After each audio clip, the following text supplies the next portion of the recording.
Dad. I met him when he was 26 years and 10 months old.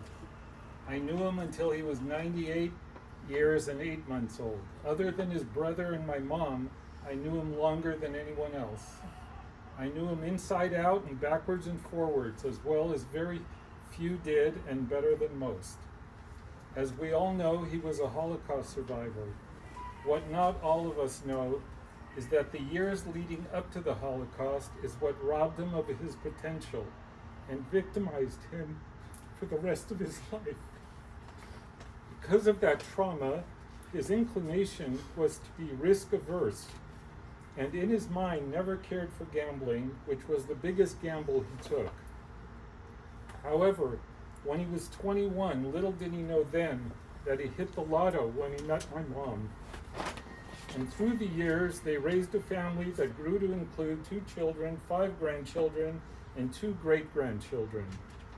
Unfortunately, as he got older and infirm and debilitated, he hated it so much that he would often say, "We lived too long." He was a realist in that regard, and I cannot say that I disagree. I would like to acknowledge and thank Jim, and especially Martine, for all the trials, tribulations, highs, and especially the lows they put themselves through in the over 12 years living with my parents and helping them throughout their declining years. Now I would like to read a poem called "The Dash" by Linda Ellis. I read of a man who stood to speak at the funeral of a friend. He referred to the dates on the tombstone from the beginning to the end. He noted that first came the date of birth and spoke of the following date with tears.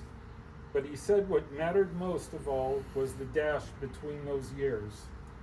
For that dash represents all the time they spent alive on earth, and now only those who love them know what that little line is worth.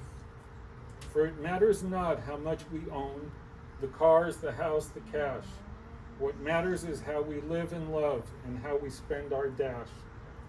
So think about this long and hard. Are there things you'd like to change? For you never know how much time is left that still can be rearranged. To be less quick to anger and show appreciation more, and love the people in our lives like we've never loved before.